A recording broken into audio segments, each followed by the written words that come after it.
I have been working with Alaska Mill and Feed in the wholesale division now for 5.5 years.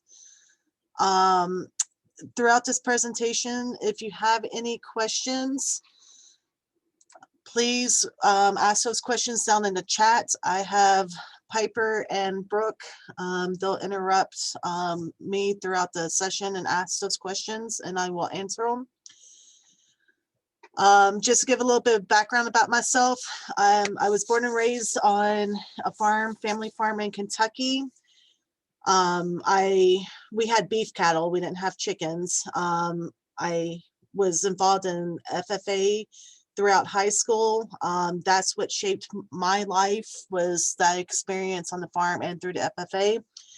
Went to college at Eastern Kentucky University and double majored in agriculture education and agribusiness. And when I graduated in 2009, my family had already moved up to Alaska, my parents and brother, and I followed shortly afterwards. So let's just go ahead and get started.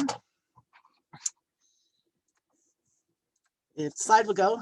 So today we're going to talk about vocabulary, some benefits and negatives about having chickens, the different types of chickens, and which types of chickens are going to be available for purchase this year through Polaris Poultry, getting set up, brooding, and starting other poultry, sheltering methods, water, food, and supplemental feeding, chicken health 101, some chicken behavior 101, and then towards the end, I'll go over how to go through Polaris Poultry's website.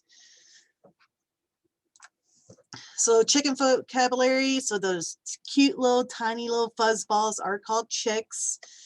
As they grow, they turn into pullets, which are the immature females that are eventually going to become your layers, that are going to be your adult females. Your broiler fryers are your young chickens that are being raised for meat, and your roosters, of course, are your adult males. Hens are also your adult females, so layer hen, same thing. You'll hear the word cull throughout this presentation. You always need to have an exit strategy in case you don't particularly want to have chickens anymore, or they become a problem and they're attracting a bunch of predators to your area, and so you need to always have an exit strategy, and one of those exit strategies might be to cull a bird. Also, a group of birds is also called a flock. So who has chickens? Everyone has chickens. Chip and Joanna Gaines, Prince Charles, your neighbors probably have some. They are a up-and-coming urban movement. They're becoming very popular in the cities because they are small, they are easy to take care of, very popular. They're going to provide you, if you have meat birds, they're going to provide you with meat. If you're having layers, they're going to provide you with eggs every morning. So very popular movement right now. The benefits of raising chicks: fresh eggs, fresh meats, the obvious. They're great for pest and weed control. I used to live at a house that was overran with chickweed. Chickens love chickweed, so they'll clear it all out for you, and that stuff will never come back. If you raise garden beds, their manure is a great supply of nitrogen. It does need to be composted for a little bit so that you're not putting too much nitrogen onto your plants and burning their roots, but it is a good manure. It's a great way to get your kids introduced into farming and get them involved. A lot of people consider them as a pet. They are also considered, they are a very social bird. So when you enter in the coop, they will chirp and chatter to you.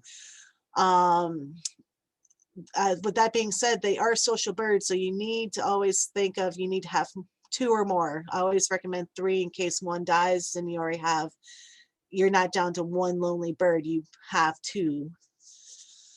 The negatives, everyone thinks that they're cheap and that you're going to get free food. Well, cost of feeding those birds equates into the cost of those eggs. So it can be pretty expensive, especially if you go routes of no corn and no soy, or organic or non-GMO. That's going to become more expensive. They do need daily care. You can get away with that, so don't think you can't go on vacation. You still can. If you don't manage the odor, they can be smelly. There is a noise with them. Roosters do crow, but thankfully in the municipality of Anchorage, you're not supposed to have a rooster. There is potential for disease. There is an uptick in the state of Alaska with avian bird flu, but that is coming more from wild birds flying into your coop and passing that on to your chickens. And we'll have Dr. Gerlach and or Dr. Coburn will be doing a class on biosecurity with your birds later this month, and I'll give you those dates towards the end of class. Also, you know, humans love chicken, bears, wolves, dogs, cats, ermine, minks, lynx, owls, eagles. They love chicken as well. So there's a lot of predators to chickens, and they're going to attract those animals to your house. Any questions so far? Don't forget to type it in the chat box. So chickens are your best source of, or eggs are your best source of protein. Each egg only contains 70 calories. They have 13 essential vitamins and minerals, 9 essential amino acids. There's 6 grams of protein. There's so much research that shows that they're good for your heart. So many benefits of eggs and chicken in your diet. It's a high protein. Chicken is a high protein, and eggs for your diet. A lot of good resources for chicken in your diet. So some popular brown egg layers, the barred rock, buff Orpington, Rhode Island Res, Australops. A lot of these birds, as you can see, have, except for the Australorps, they small wattles, small combs. All of these birds, you know, lay up to 200 eggs per year or more. They have big breasts, a lot of feathers, so that's going to help protect their feet in the wintertime to keep them from getting exposed to frostbite. So there's a lot of benefits of these brown egg layers, and a lot of people want colorful eggs, but brown egg layers tend to be more of your heavier egg layers. And are these cold weather tolerant? Yes, these are cold weather tolerant birds.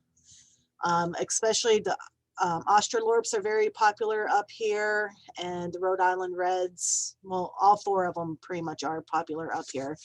But what you want to look for when you're looking for cold weather tolerant is small wattles and small combs and big breasts. And a lot of breeds have feathers on their feet, so that helps with making them cold tolerant. Another thing with cold tolerant, during those late summer months when we start getting those cooler mornings, cooler afternoons, kick your birds out of the coop. They want to stay in the coop, stay warm, kick them out, shut off the door so they can't go back in, and make them hang outside. And they'll eventually become more tolerant of the cold weather.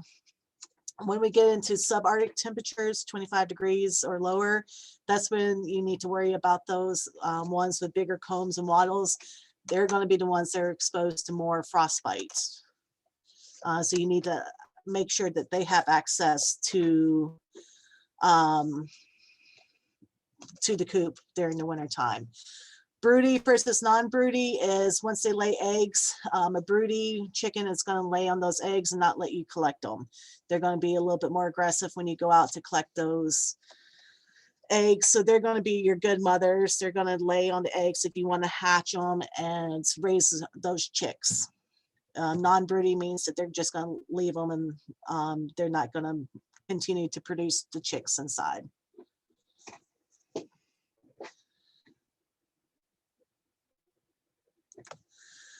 Some of the fun breeds, the Silkies, they are a bantam, so they're small little birds. They're a dual purpose, so especially your Asian um, people, they like to have the Silkies as a, they like to eat the meat and their little eggs. They think they're delicacies.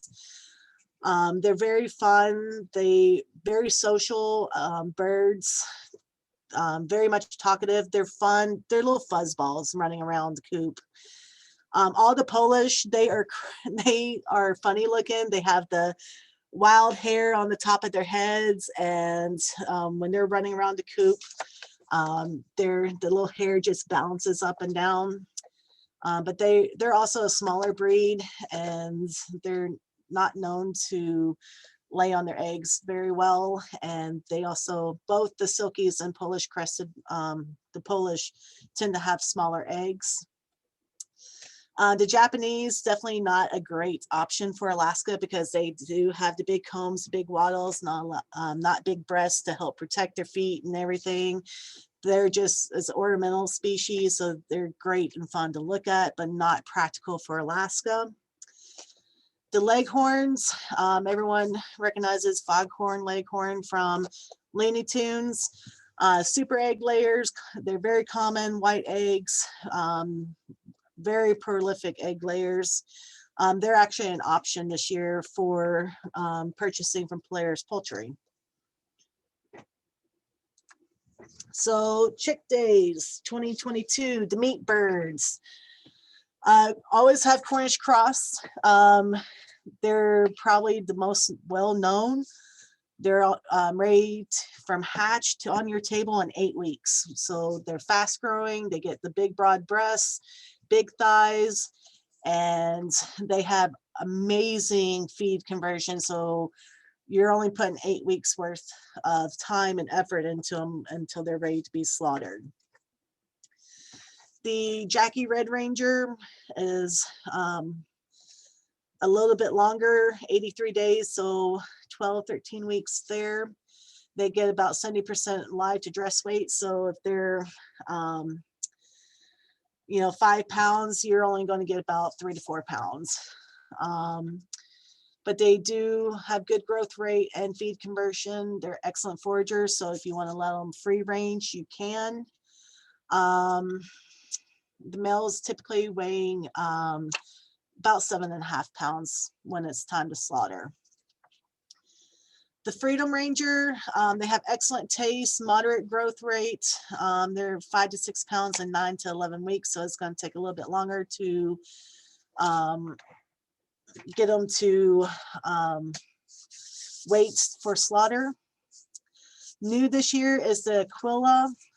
They were developed here in the US. They have a processed weight of 3 to 4 pounds.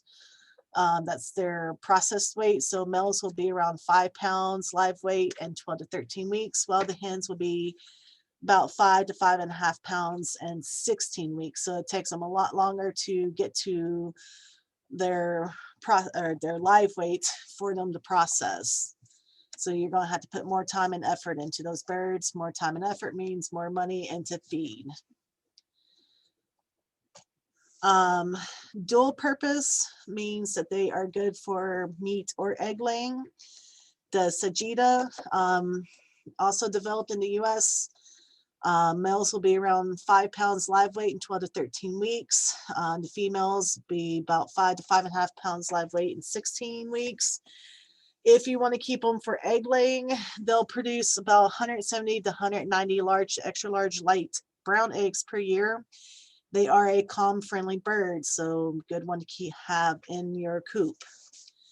Of course, the Bantam Silkies, they are small and very fragile. They're mainly raised for the meat, but they can lay 90 to 120 cream-colored eggs per year. They're very docile, so another good one for your coop as well.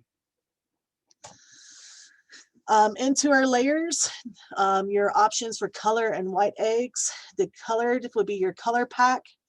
They are not related to the Americana or the Araucana. They are not even developed with those breeds in them, but they do lay eggs that are predominantly blue and green. They also can lay khaki and brown eggs. You're going to get about 280 color eggs per year. This is a cold tolerant bird. They have the small combs and wattles, so good option for Alaska. The white leghorn, like I said, foghorn leghorn, one of the most recognizable birds in American culture. Originated in Europe, hardy and steady egg layers, 290 plus large to jumbo white eggs per year. They have excellent feed conversion, calm disposition, so another good bird for your coop. They have excellent shell strength, so you're not going to have to add as much oyster shell to their feed, and they're also heat and cold tolerant.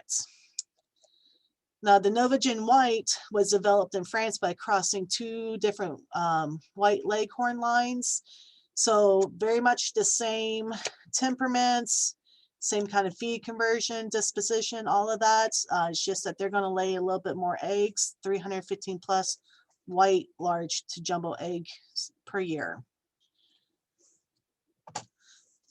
Then we get into our brown eggs, and then this is where we start getting some beautiful plumage on these birds. The barred rock, they're active. They lay about 280 to 290 large brown eggs per year. They're also a dual purpose, but most people use them for egg laying. They're hardy and they're cold tolerant. They're one of the most recognized breeds across the US. The blue sapphire, these chicks, even when they're babies, they're like a silvery blue color when their fuzz color is, and they're gorgeous birds. They're a cross between a male Andalusian and a female Plymouth barred rock. They were imported from the Czech Republic. Will lay about 290 or more large to extra large brown eggs per year, and they're also cold tolerant.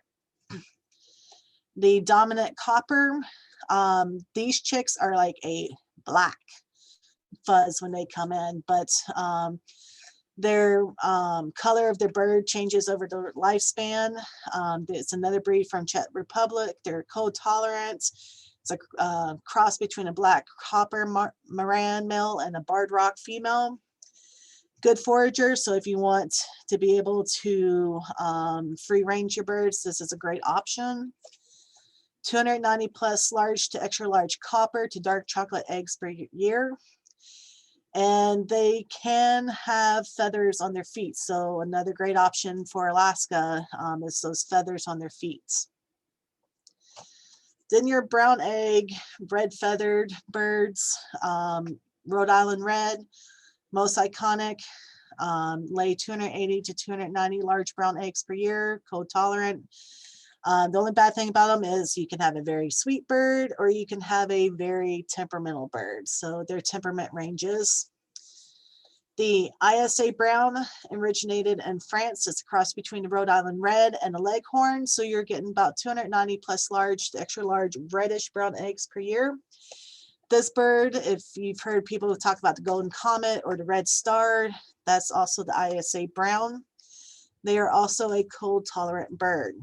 And then just a Norwegian, they were developed in France. It's a cross between a Rhode Island red and a leghorn, also a prolific layer, about 300 large to extra large, and sometimes you can get a jumbo egg. They're going to be reddish color,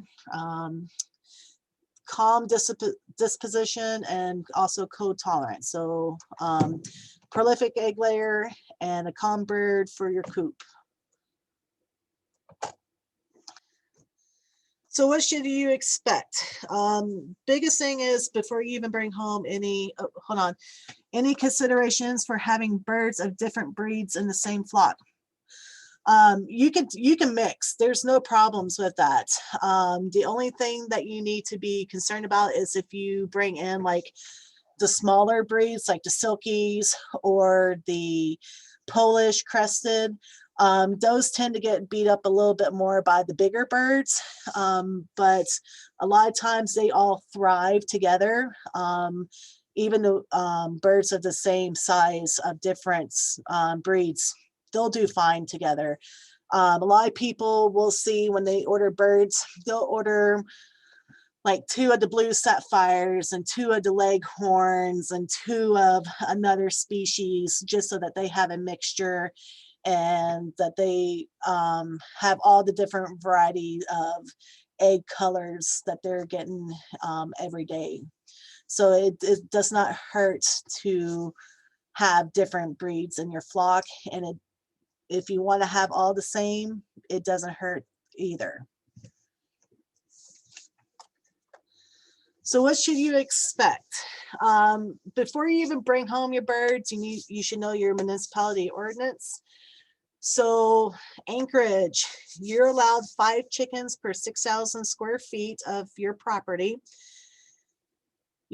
After 6,000 square feet, you're allowed 1 additional bird for each 1,000 square feet. So if you have 10,000 square feet, you're allowed 9 birds.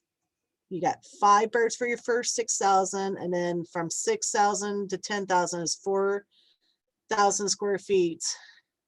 So you're allowed 4 additional birds, so for a total of 9. You're not allowed to have any roosters. No roosters are allowed in the municipality. A lot of people try to get away with that, but your neighbors tend to get annoyed with that and will call animal control and they'll tell on you. So make sure you're in good standings with your neighbors so they don't call on you. And the big thing is your coop must be 10 feet from the property line. So if you think that back corner of your backyard is great for your coop, you can't put it there. It has to measure on all sides at least 10 feet from the property line. Your neighbors will appreciate it as well, because they don't want that much odor up against their property as well. So most people just put their coop in the middle of their property, unless you have a pretty cool neighbor that doesn't care if it's up against the property line. But a lot of times the animal control can be called and you'll have to move your coop. So don't forget to measure when you do your setup for your coop. Also, how much time do you have? These birds, you do need to take care of them morning and night. How many eggs do you want? That's always going to determine how many chickens you should have. Baby chicks do grow up. Everyone thinks that they're cute when they're babies, and then they go through this really ugly stage when they start losing their fuzz and start getting their adult feathers. Yeah, they're not that cute during that stage, but just give them time. Once that adult plumage comes in, you'll end up with some really pretty birds, especially in their different coloring patterns. They'll go through molt if you don't catch and supplement their lighting in the wintertime. And they can become ugly birds during that time as well, but they'll grow their feathers back, so don't worry. So always have a plan for housing, protection, space. Don't forget that chickens begin laying between 18 to 20 weeks of age. So you do have to invest in them before you start getting a return. And also remember that they will eventually stop laying. Every chicken is born with a predetermined number of eggs in their system. Can't create any more out of them. If you choose not to supplement lighting with them in the wintertime and they stop laying eggs in the winter, you can prolong their life and their span of how much they lay, how long they lay. If you want eggs year round and you supplement lighting, you're going to shorten how much time you have with them for laying. After that point, are they going to become pets? Are you going to give them away for someone to take care of as a pet? Or are you going to cull the bird? Always have an exit strategy when you're planning everything. What is a typical life or laying lifespan for most layers? You're looking at 3 to 4 years. Some birds can go longer than that. And like I said, if you don't supplement lighting in the wintertime, they will stop laying eggs. So you got freeloaders for the wintertime. That means you will also expand their laying lifespan.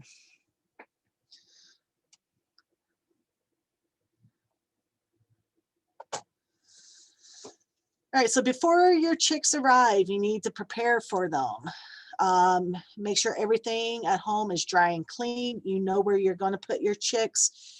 You know you have that area already preheated, that you know it's draft free. You got the proper spacing. You got your waters, your feeders, and everything that you've bought for them has been cleaned and disinfected. We recommend a 1 to 10 bleach to water dilution, and let everything dry and then put it into the coop. Your bedding should be about 2 to 5 inches deep because the birds will love to dig in it. And the number one space that they love to throw those shavings to is in their water. One of the things, the last year that we had chicks here before we turned it over to Players Poultry, is we took a wood platform that went above the shavings about an inch so that the birds still could walk up to it, but we put their waters on that so that not as much shavings went into the water, but the chicks could still walk up to it and drink out of the water. It just raised it up a little bit above the shavings. Also, make sure you know what kind of bedding you're going to use. Wood shavings, straw, shredded newspaper. Still a newer option to the market is hemp bedding. A lot of pros to it. Less dust. It's heat. It adds a lot of heat as it breaks down to your coop, so it's a supplemental heating source. It absorbs waste, and it kind of locks in the odor of it as well. A lot of pros to hemp bedding. The downsides to hemp bedding is it's a little bit more expensive, but it has a longer life to it. Regardless of what you choose, just make sure you don't use cedar, because cedar can lead to respiratory issues that could be fatal to your birds. What air temp should the space be? We will cover that in a couple of slides, so hang on to that. So a good chick starter checklist: shelter, heat lamps and bulbs. There are a lot of new heating sources. There's heating pads that can go underneath the shavings. There's the old-fashioned brooder reflectors with the bulbs. A lot of people are afraid of those because they have been known to cause fires. Their little clips fell and drops the bulbs into the shavings and causes a fire. We recommend with that, if you go that route, make sure you have a safety set up. We here, when we had chicks, we had a chain with rock climbing hooks, and so if the hook slipped, that chain would catch it and keep it from falling into the shavings. So have a fail safe on those. Make sure you have bedding and some extra bedding. Have your feeders, waters, vitamins and electrolytes. When chicks always came in here, we always like to, for the first week, give them some vitamins and electrolytes, and then after that, we normally let them go. All right, so brooding your chicks. Make sure your chicks are coming home to a preheated area of 90 to 95 degrees.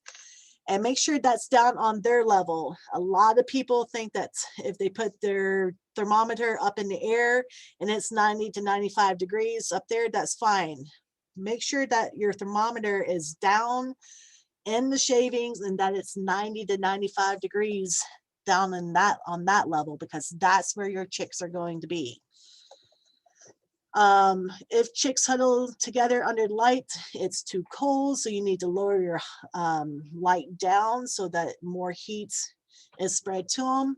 If they're in the corners, it's too hot, so you need to raise it up.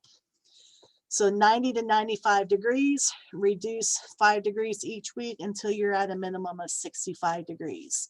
And your birds are going to tell you if they're hot or cold, so watch their habits.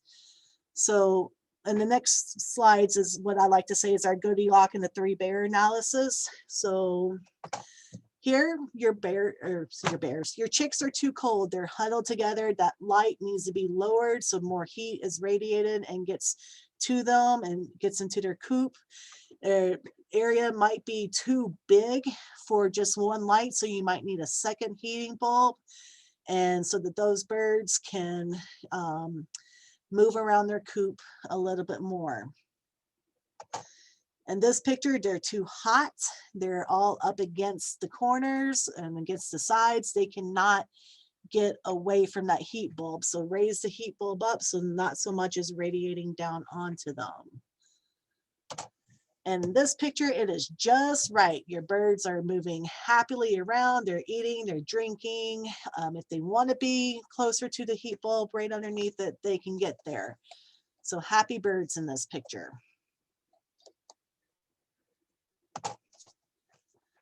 Real quickly, just starting your other poultry. Turkeys, what can I say? If you've ever heard that they're dumb birds, well, it's not wrong, they are. They're slow to understand eating and drinking. You are going to have to constantly 2, 3, 4, 5 times introduce them to their water and their feeders. So just keep dipping that beak into the water, dipping their beaks into the feed, introducing them to where their feed is and where their water is. We make a turkey starter that you would feed from 0 to 8 weeks of age, and then you would switch to the turkey grower finisher. For ducklings and goslings, they like to swim in the water, so make sure that they're not getting wet until 4 weeks of age, so you need to keep them out, so you might have to add some marbles into the water. I recommend adding marbles to any water for any birds.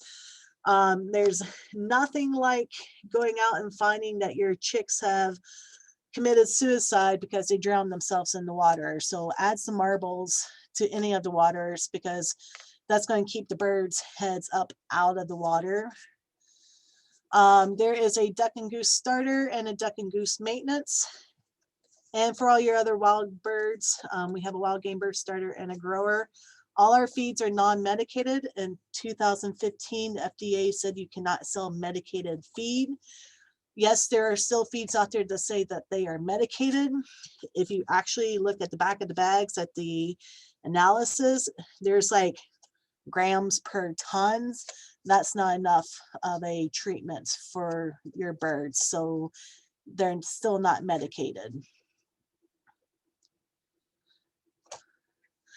How much space per chick is needed when you first get them, and how will that change as they grow? You asked that question right at the right slide. So for layers and broiler chicks, your third column, this is per bird. They need a minimum 10 square inches, maximum of 1 square feet. And then as they get older, your layers need 1 to 1.5 square feet pullet age. Of 8 to 12 weeks, your layer pullets at 12 to 20 weeks need 2 to 3 square feet per bird, and your laying hens need 3 to 6 square feet per bird. Your broilers, after 8 weeks of age, they need 3 to 5 square feet. Those meat birds grow so rapidly. I mean, within 5 days, they've doubled their size.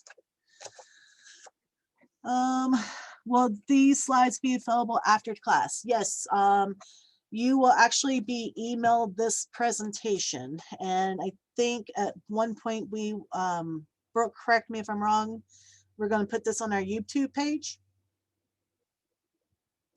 Yes. Okay, and you'll get a link to that as well. Feeder space, so this is per 10 birds. You need 1.5 linear feet. So that's just a straight line, 1.5 feet straight line. And that's both sides. So those feeders that are long, that have the little holes in it that you can feed on both sides of the feeder, you would measure both sides and make sure that's at least 1.5 feet on both sides. With that being said, those long feeders that have the little holes in them, as your first couple of days, we recommend not putting the lids on those, because your chicks tend to get stuck in the little holes. So as they get a little bit bigger, they learn that they can't climb in there and nest. So after a couple days, you can start sliding those tops on. And as you can see, 2.5 linear feet to 3.5 linear feet to where your laying hens need 4 linear feet for feeder space. If you have round feeders, you would just measure how many feet around is your feeders. And there's your waters, and then your lighting, 21 to 23 hours of chicks, and then you can drop down to 15 to 16 hours by 3 weeks. But for your laying hens, you want to keep them 14 to 17 hours of light year round if you want to keep them laying year round.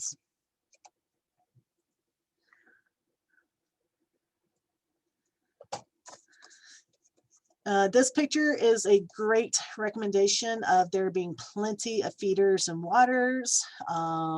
There's 1, 2, 3, 4 waters, 2, 3, 4 hanging feeders. One of the things you'll notice is they have burlap on top of the chips. That just helps keep the chip shavings from getting into the feeders and waters.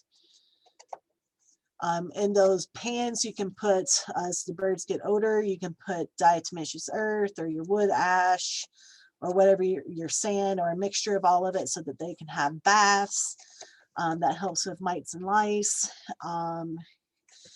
This is just a great setup. They have the fan in the back for ventilation. Here's another good example of a startup. They just use their garage as a quick setup until they can put the birds outside.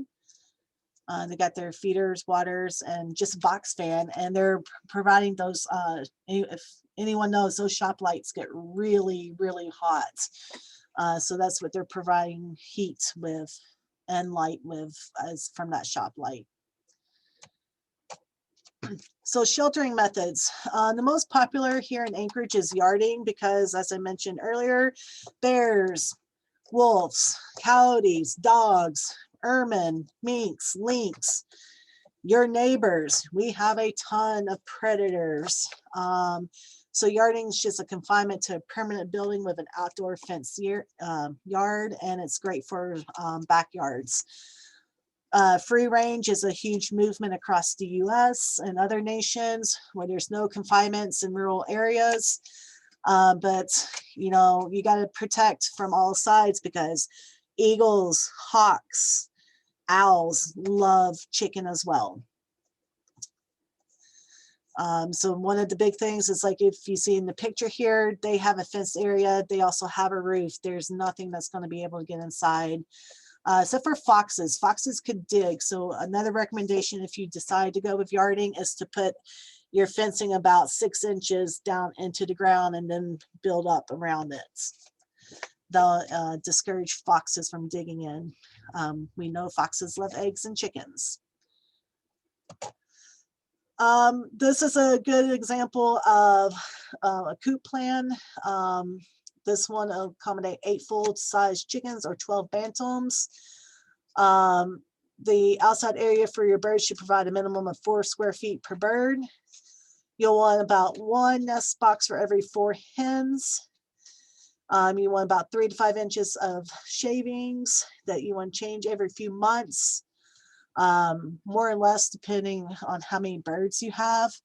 A lot of people like to use the compost method with their shavings, and that's when you see a wet spot, you'll just sprinkle some diatomaceous earth on it and then turn it over and just sprinkle a little layer of fresh on top of it. And then especially with the hemp bedding, it'll break down and biodegrade, and as it's doing that, it creates heat. Now, the one thing I don't agree with in this picture, if you look at the lower right picture, they have the round rods as the for their birds to sit on, to perch on. That's bad because, especially here in Alaska, when those birds are hanging onto that round rod, they cannot bring their breast feathers up and over their feet. So that leaves their feet exposed to the cold elements and subarctic temperatures. If your coop is not well ventilated and it's not draft free, then you're going to leave your birds susceptible to frostbite real easily. So recommend using a 1x4. So you got the 4-inch platform that the birds will put their feet on flat. Then they'll be able to bring their breast feathers up and over and keep those legs covered throughout the winter nights and keep their legs warm so they're not going to be as susceptible to frostbite. So when does Alaska Mill and Feed sell coop plans? We do not have coop plans themselves. We have a few options for smaller coops, and Brooke, correct me, or Piper, how many different types of coops do we have at the retail store now? That's a great question. I'd have to look into our computer system to see if we have any in stock right now. Okay. Normally we have a couple options, but we also recommend Arctic Coops.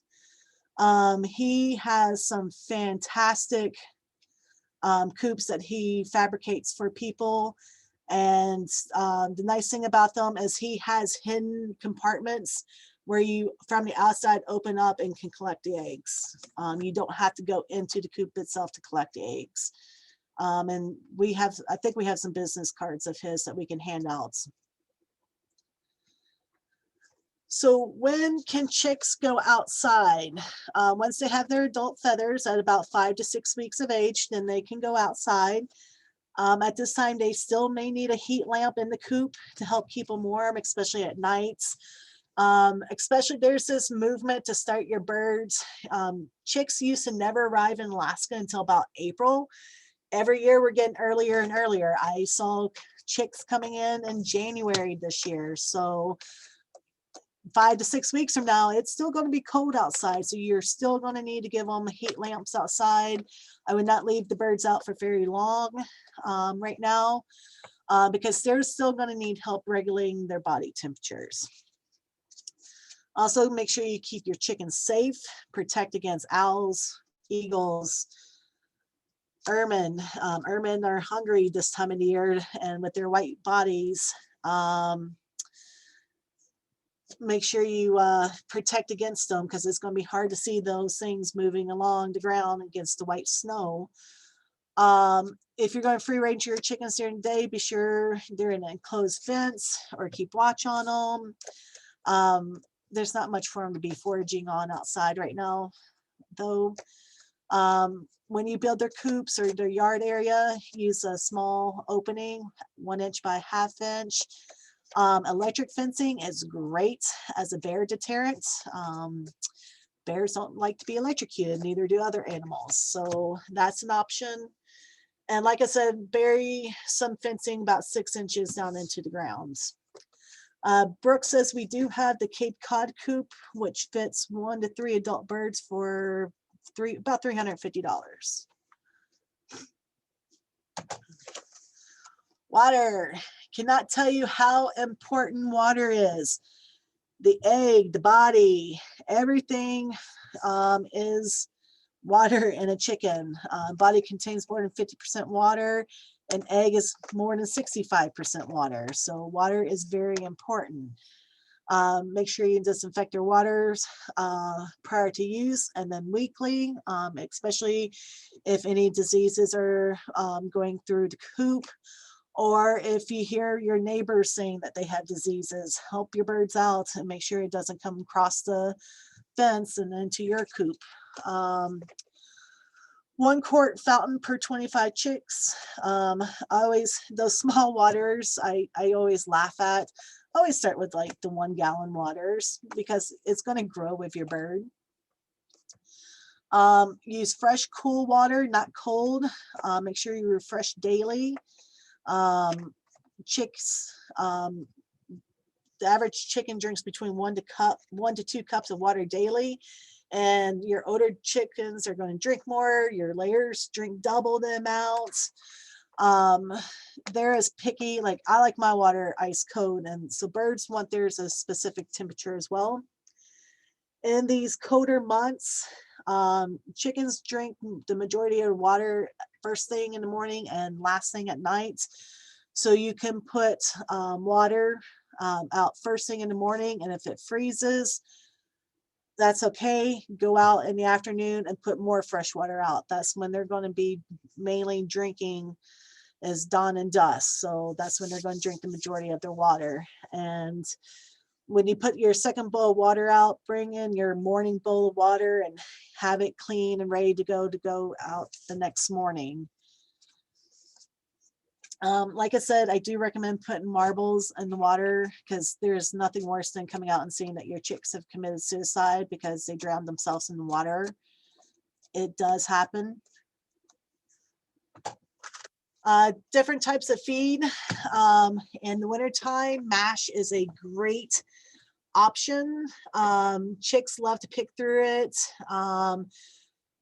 Just take like your standard scratch, which is a mix of corn and wheat, and add warm water. Some people add warm milk, and it's a great source to help keep your bird warm at night if you feed the mash right before they go to bed, and they'll eat it. And as the corn and wheat break down in their system, it's going to produce energy and heat throughout their body as it breaks down, and it's going to help keep them warm throughout the night.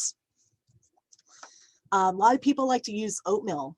We have customers that love to give their chickens oatmeal even. It's a great source of warm water and some oats, and they'll get some nutrition from it, and it'll help keep them warm. Pellets are just the oblong, complete balanced diet that has everything pressed into it. It's got all the corn, wheat, all the other ingredients, vitamins, minerals that go into it. The crumbles is just a pellet crumbled up. Most chicks and baby birds start out on crumbles, and then you can either continue them on crumbles or you can move to a pellet. It's all personal preference on what you do. Scratch, as I said, is cracked corn. Ours is cracked corn and wheat. Other sources like Scratch and Peck have like a wheat, oats, and other stuff mixed into it. You don't want to give this to birds under 8 weeks of age. They can't really break it down that well. Also, once they get older, it's not a feed source itself, is just a activity for them to keep them from getting bored. It's like candy to a kid, so only use it sparingly.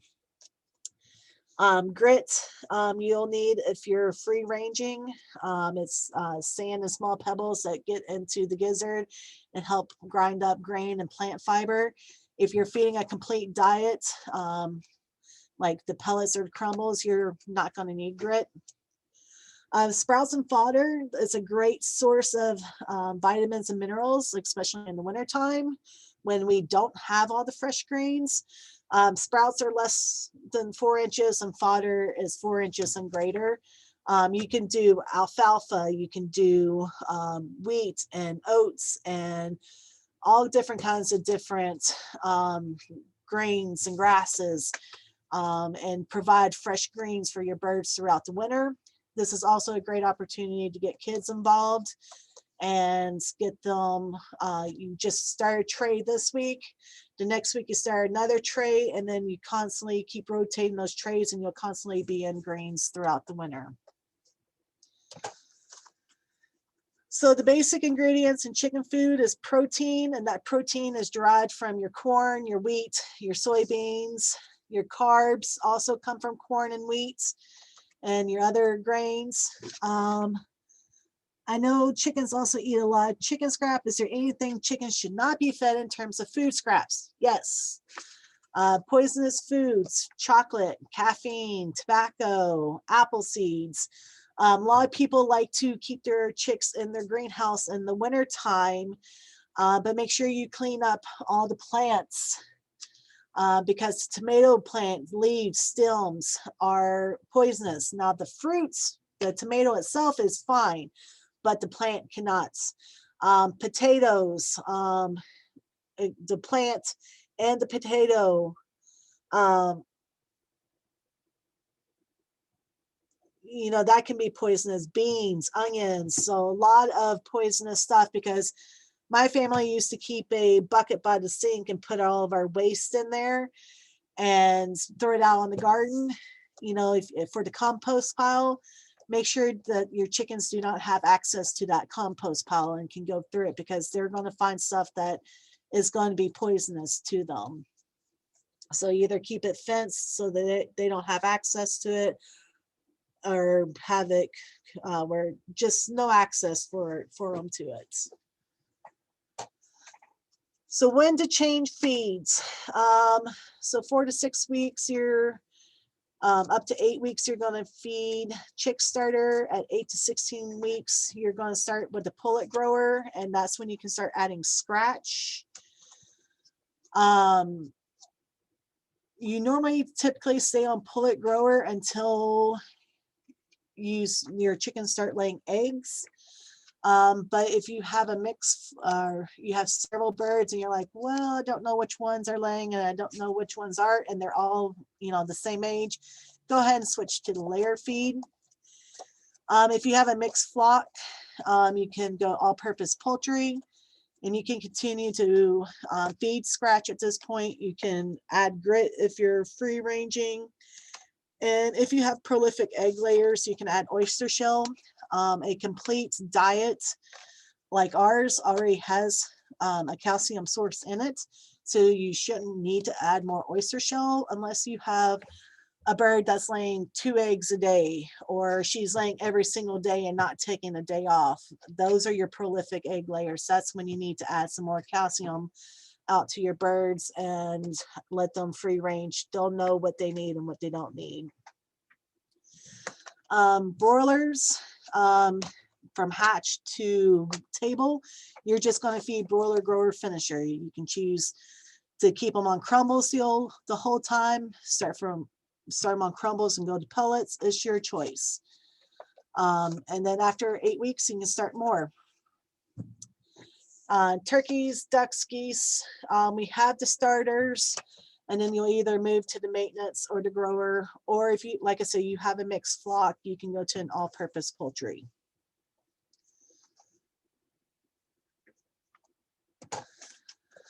The feeds that we have here, we have our chick starters, non-medicated. It's a 20% protein. It does have corn and soybean in it. We do have another slide. The next slide will go over our no corn, no soy options. These are our corn and soy inclusive ones. From there, you would move to the pullet grower. And like I said, you would stay on here until you're see your first egg, and it's got 15% protein. The reason why most people tend to skip the pullet grower and go straight from chick starter to layer, but if you add too much calcium before they're laying eggs, you'll tend to develop leg deformities. And once you do that, leg dysplasia, you pretty much have a bird that you're going to have to cull, because you really can't correct that once it's happened. So don't forget to move from chick starter to pullet grower until you see that first egg, and then move to the layer feed. And that's where the pullet grower does have some calcium in it, but not as much as the layer feed. So the difference between the 16% to 20% layer feed is your protein. Your 16% basically is for your temperatures that are above 25 degrees. So most winters and all of spring and summer in Alaska, you can feed 16%. But when we fall below subarctic, the birds just need a little bit more help staying warm. And then you would want to switch to the 20% to help them with that. We do have the broiler grower finisher. It is a 20% protein. Like I said, you feed that from day 1 all the way to butcher. The all-purpose ration is 17% protein, and it's safe to feed to ducks and turkeys, and it's great for if you have a mixed flock and you just want to feed one bird to, or feed one feed to all your birds. Standard scratch is just corn and wheat. It's low in protein. It's like candy, so use it sparingly. It's a treat, not a feed. Then your no corn, no soy options is the chick starter. We also have the 16%. We do not make the 20% and a no corn, no soy option, only the 16%. And then we also have the broiler grower finisher and no corn, no soy. We also carry the scratch and peck line, which is organic, non-GMO. And they most of their feeds are corn and soy free. They do have some feeds that are corn inclusive, and they also have some feeds that are just soy inclusive, but they do have feeds that are no corn and no soy as well. That's their natural free line. So it's a calcium supplement necessarily.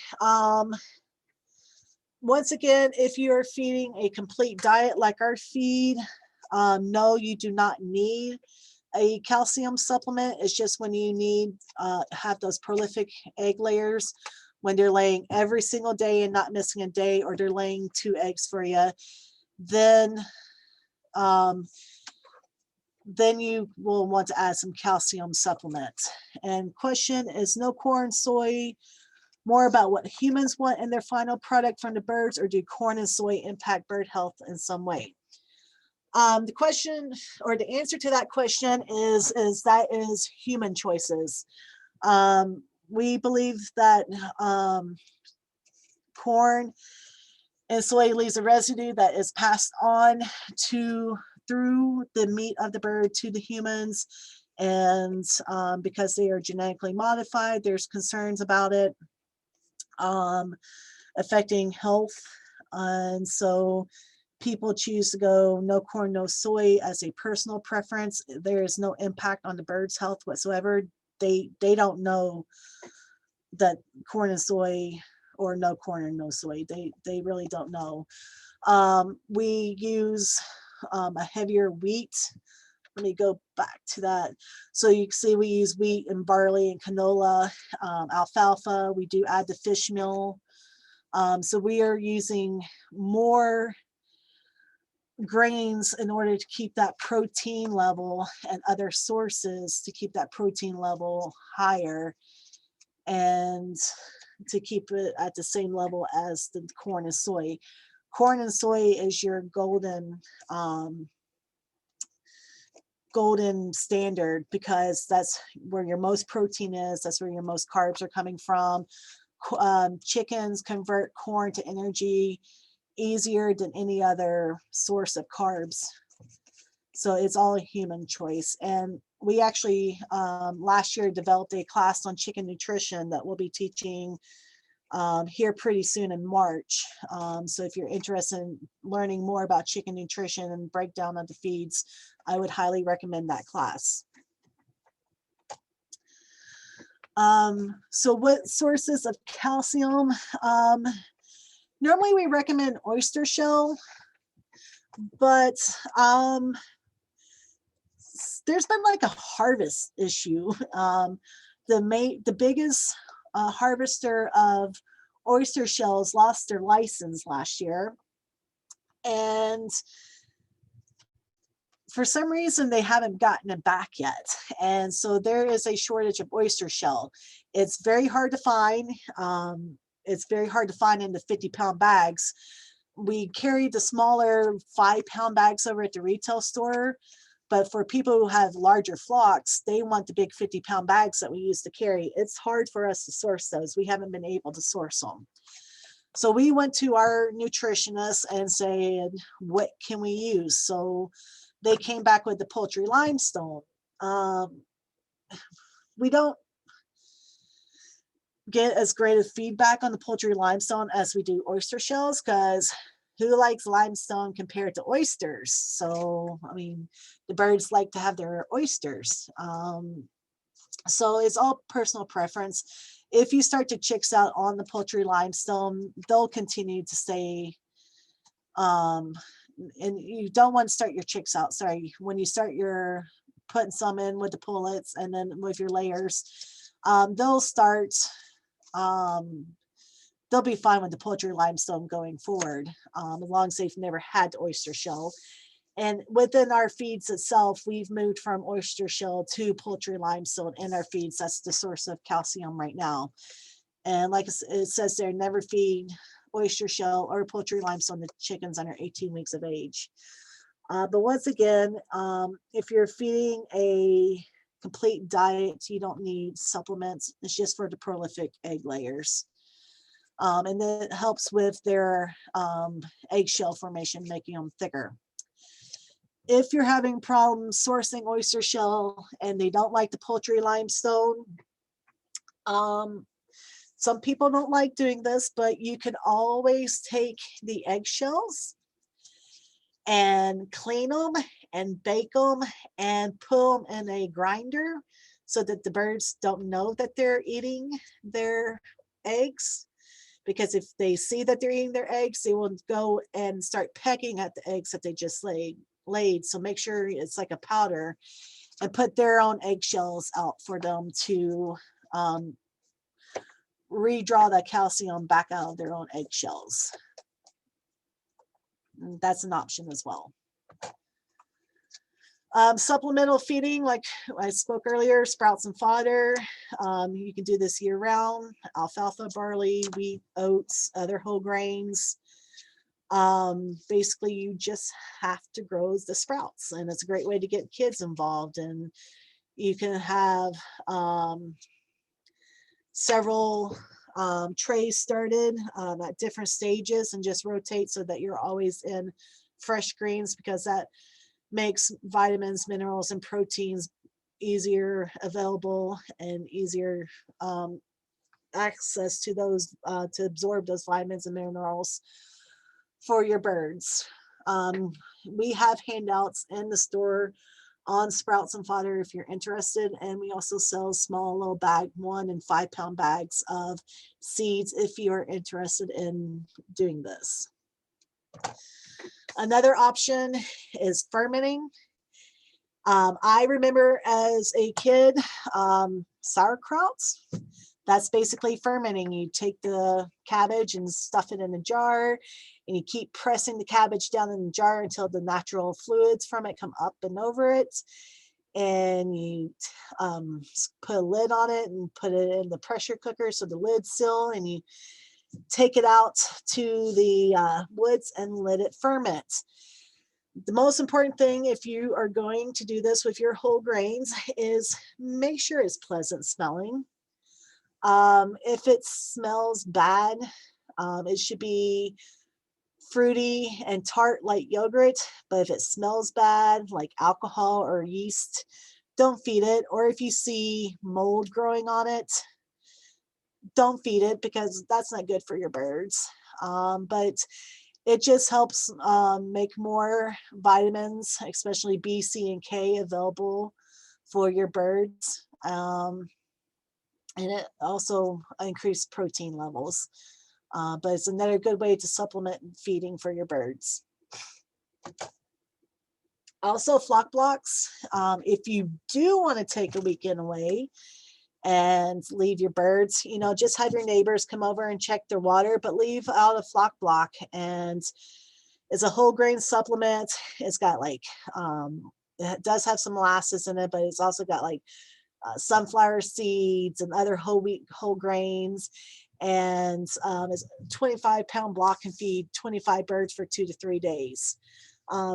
Also, if your birds are bored, this is a great enrichment activity, is to put this out in their coop and let them peck at it. It encourages pecking, especially if you got some birds picking on other birds. Just put this out there so that they'll go and peck on the block and hopefully not another bird. Diatomaceous earth is just Fossilized remains, diatoms. It's great for drying out floor waste, controlling the odor and reducing fly populations. You put this out for your birds to take baths in. It will help with lice and mites.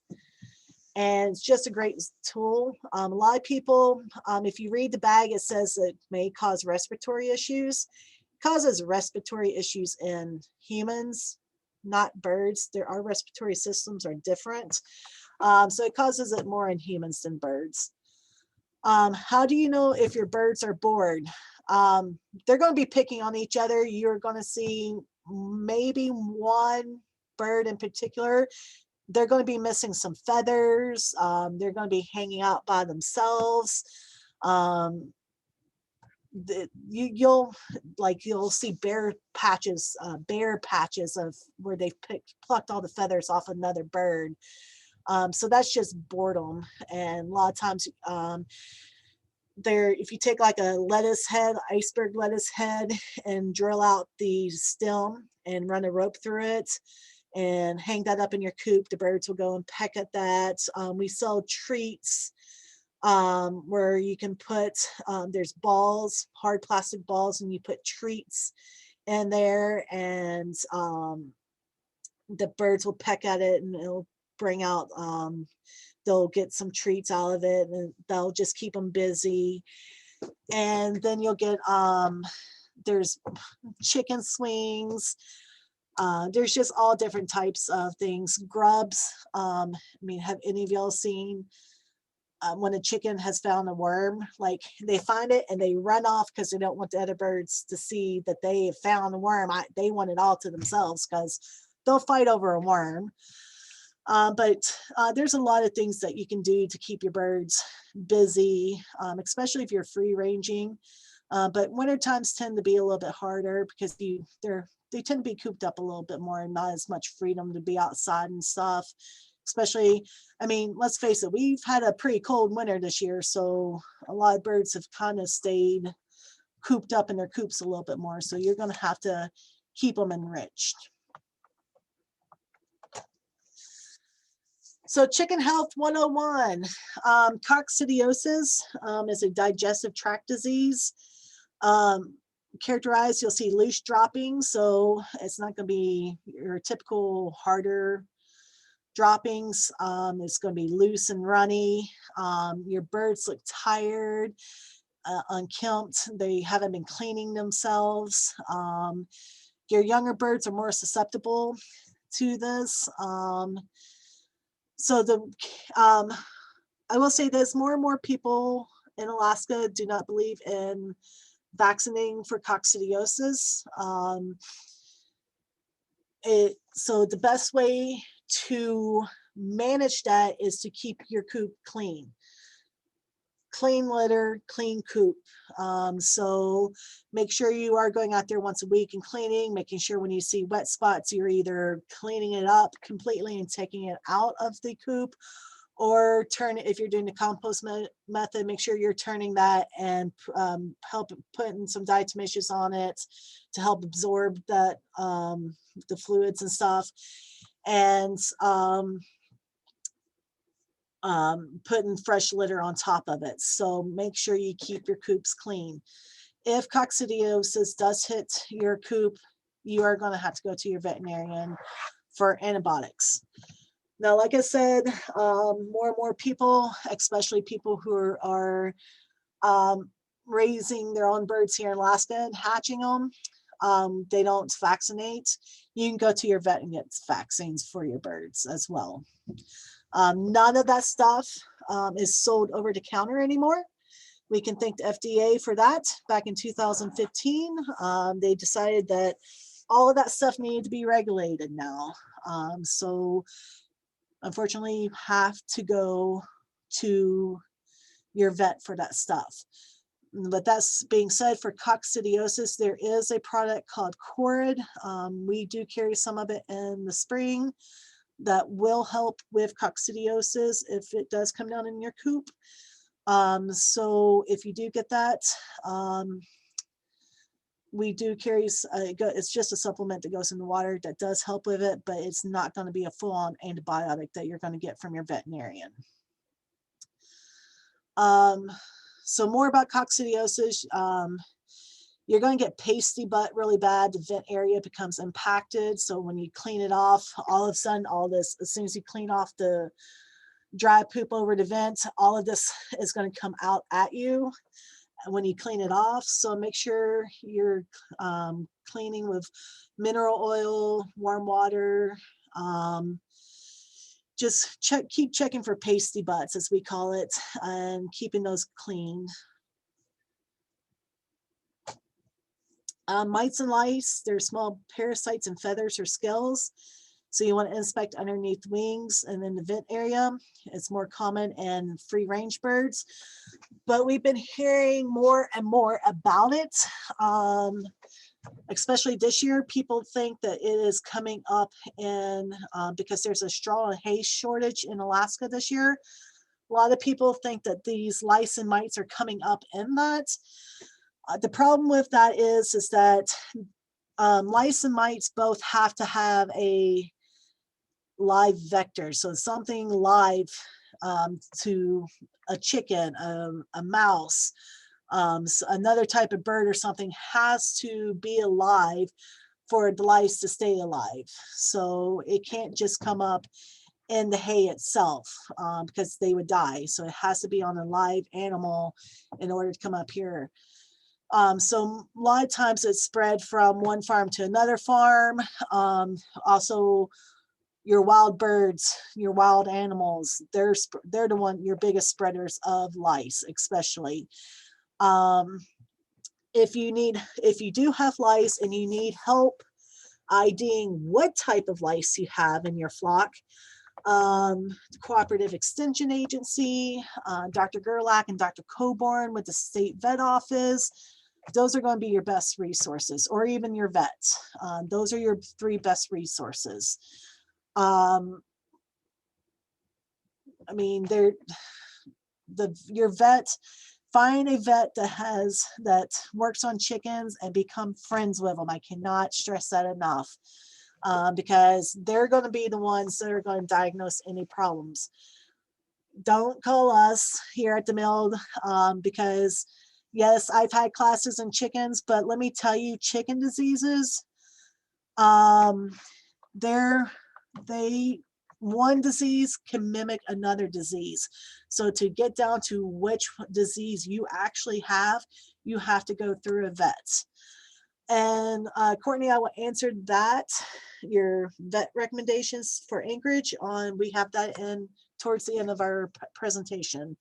The biggest problem with vets though is they move very quickly around to other vet offices. So when you do find a vet and if they decide to move, make sure you keep a tab on where they're going so that you can move with them. Some other diseases, bronchitis, Newcastle disease is a nasty, nasty disease for chickens. Avian bird flu, salmonella. There's a bunch of diseases. And like I said, a shortage, one disease can mimic another disease. So it's hard to diagnose which disease your chickens have exactly, especially just by saying, oh, well, they have this going on and this going on. Well, the chicken diseases mimic each other so much. Impacted eggs, that's when an egg is stuck in the bird. They can't pass it, can't lay it. It can be life-threatening. Best thing to do is put on your doctor glove, mineral oil up your finger, and go up and see if you can help that egg or that chicken pass that egg. If not, you need to go to your vet. If you don't, you're more than likely going to have a dead bird on your hands.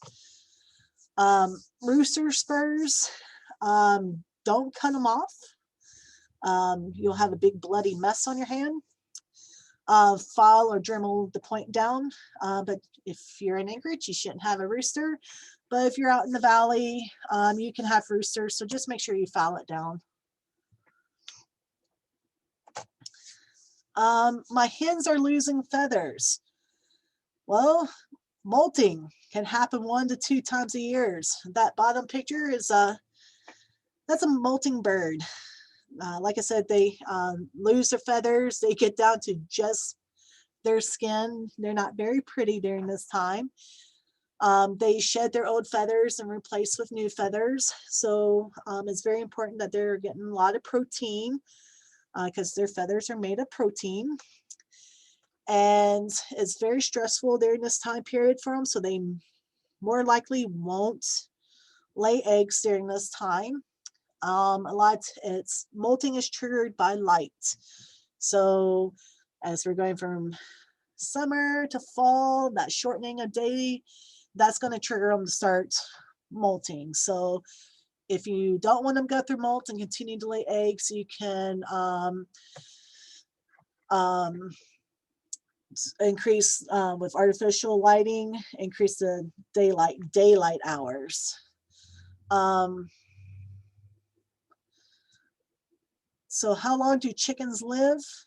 The average chicken lives 6 to 8 years, but they're going to lay they're not going to lay eggs that long. Pet chickens have been known to live longer, 10 to 15 years. Always have an exit strategy. Are you going to keep them and feed them and let them be freeloaders? Or are you going to give them to someone, or are you going to cull the bird? There's a lot of nationalities that would love to take your older birds off your hands and make them into chicken soup. Chicken behavior 101. How do I stop cannibalism or feather picking? This is where your bird's bored most of the time. This is the bare spots on the back of your birds. This can be caused by poor nutrition, overcrowding, too many birds for a small area. It's too hot. Believe it or not, birds are sensitive to white light. They don't like our happy lights. So white light is a sharp wavelength and it can cause them to go crazy. Now red light, like your red Christmas lights, have a longer, slower wavelength, so it's very calming to them. So, you know, way to correct this cannibalism is more space, better ventilation, switch to red lights, add more feed and water, give them some enrichment like scratch or flock block or any other enrichments. There's something that we sell called Peck No More. It's a nasty tasting product to birds that you rub on the bird that's being picked on. You rub that onto their feathers, and when the bird that's doing the pecking comes up to peck, he tastes it, doesn't like it, and hopefully he stops. If none of this works, what's your exit strategy for that bird? Are you going to sell it to someone, or are you going to cull the bird? Why do chickens eat their eggs? Well, who doesn't like chicken or eggs for that matter? So it's an accident. A lot of times your nest box don't have enough nesting material, and when she lays the eggs, it drops, falls through the nesting material, hits that hardwood, and cracks open, and she turns around and is like, I wonder what that golden yolk is, and starts eating it. It's an accident. Your shells can be too thin, it can break easily. So gather eggs more frequently, make sure the birds are getting enough calcium, especially if you're deciding to mix your own feeds. Add more nesting materials. Once it starts, it's hard to break.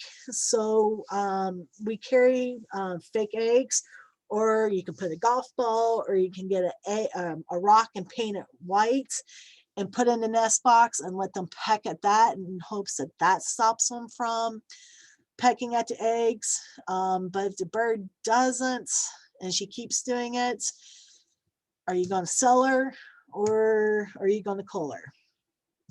Have an exit strategy. So why do all my chickens lay in one box? Is there a dead mouse in the box right in the one that they're not laying in? Is there enough nesting material? Put a fake egg in the nest in a clean nesting box and see if that will encourage them to go brood. So make sure you have enough nesting box, 1 to 2 boxes for every 4 birds. And like I said, put the fake eggs to encourage them to go in there, and make sure that they're nice and clean. So why won't my hens lay? So the trigger for poultry is day length. So if you want your birds to continue to lay, increase their hours. This slide says 12 to 16, but we normally recommend 14 to 17 hours. Christmas light timers are going to be your best friends if you want your birds to continue laying all winter. You know, have your birds wake up in the morning when you wake up. So you're going to supplement lighting from the time you get up to the time of sunrise. Then that timer is going to turn off and you're going to have natural daylight. And then you're probably going to have your Christmas light timer turn on again, because there's some days we only have 6 hours of natural daylight. So use that Christmas light timer to your advantage. If your birds are not getting in that window, jump start by 2 hours, and then increase 15 minutes a week until you're in that 14 to 17 hour window. 16 hours is like the golden egg spot. And egg production starts to decline around 3 to 4 years of age. So a lot of it depends on your breed. So why won't my hens eat or drink? Are they stressed? Are they bored and tired of the same feed? Is there a disease going through the house? Do they have plenty of water to encourage eating? Water encourages them to eat. Are their waters clean? And believe it or not, like I said earlier, they like their water to be a certain temperature, so about 50 to 55 degrees. All right, references. Lower right-hand corner, the vet will see you. Those tend to be the vets that have a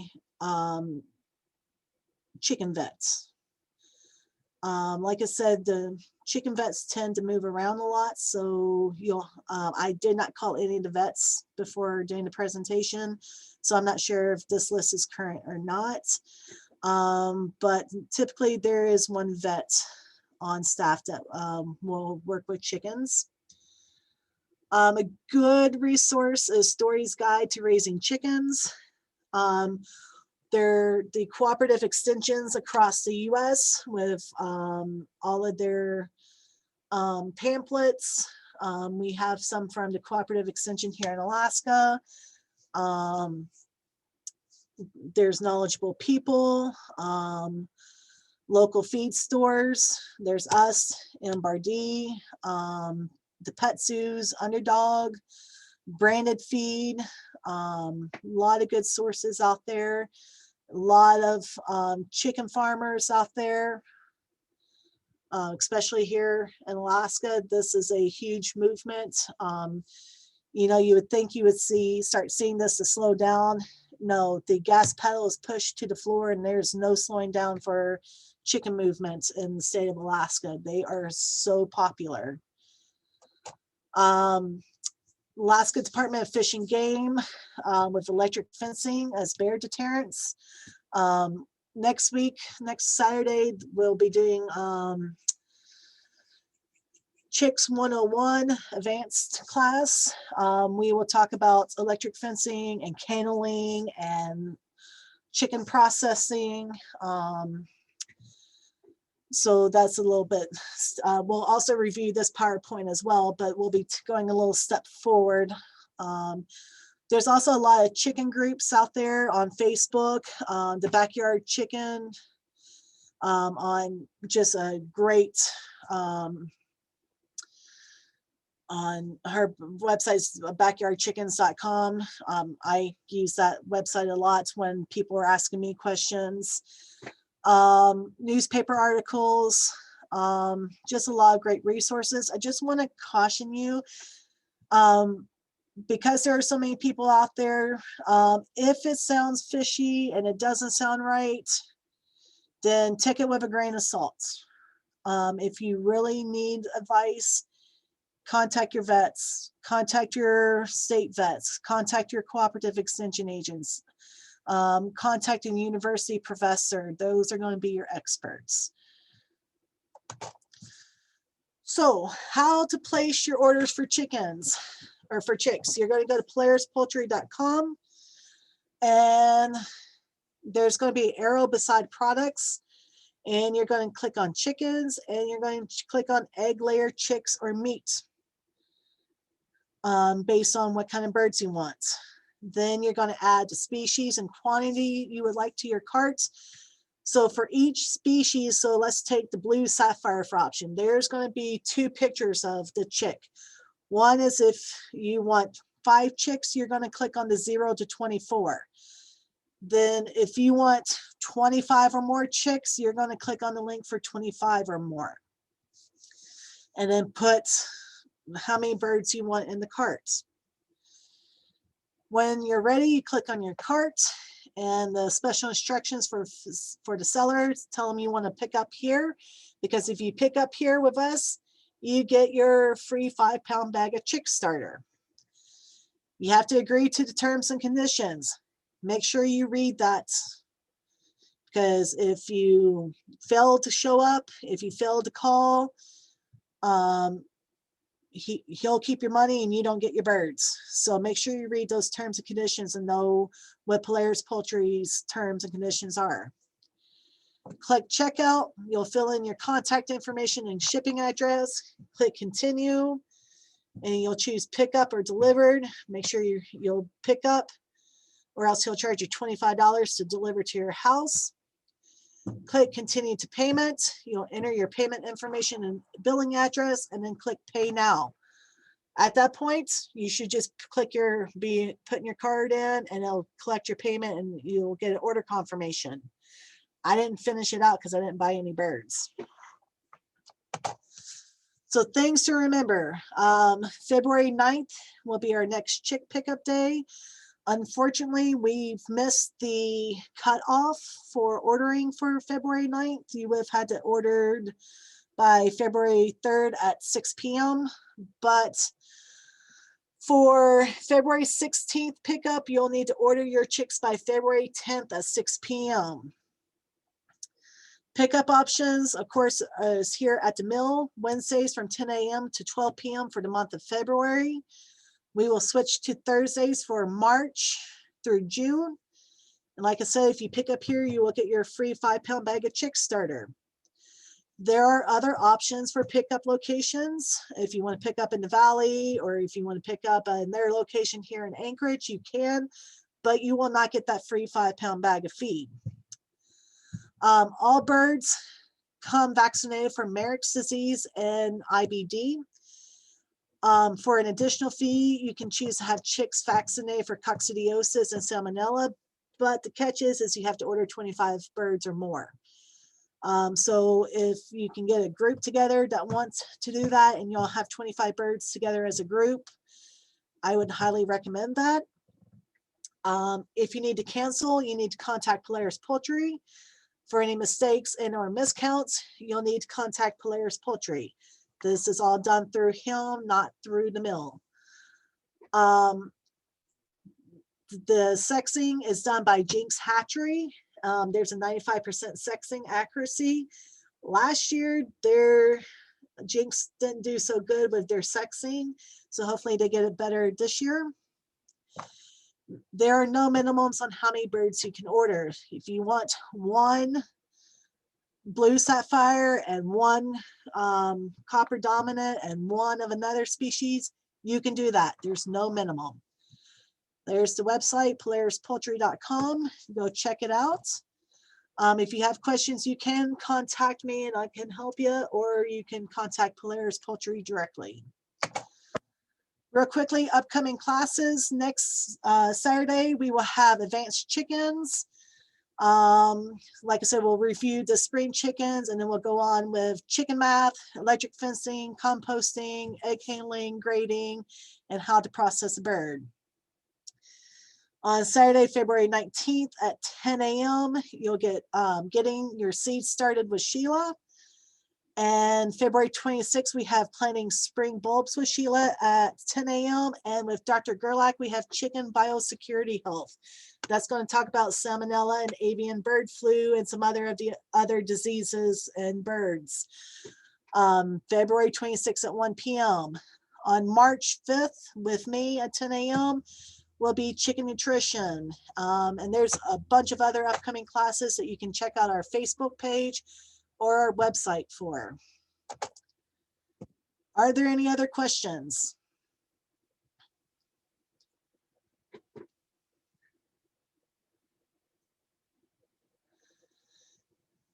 If not, thank you all so much. I hope you all have a great day. If y'all do come up with some questions, once again, you can call and ask for me. I'm here Monday through Fridays from 8 to 5. And I will take most questions. If you start asking me about diseases, I'll try to help as much as possible, but my standard question is call a vet. Thank you so much for joining, everybody. And we will be posting the recording on our YouTube page on Monday.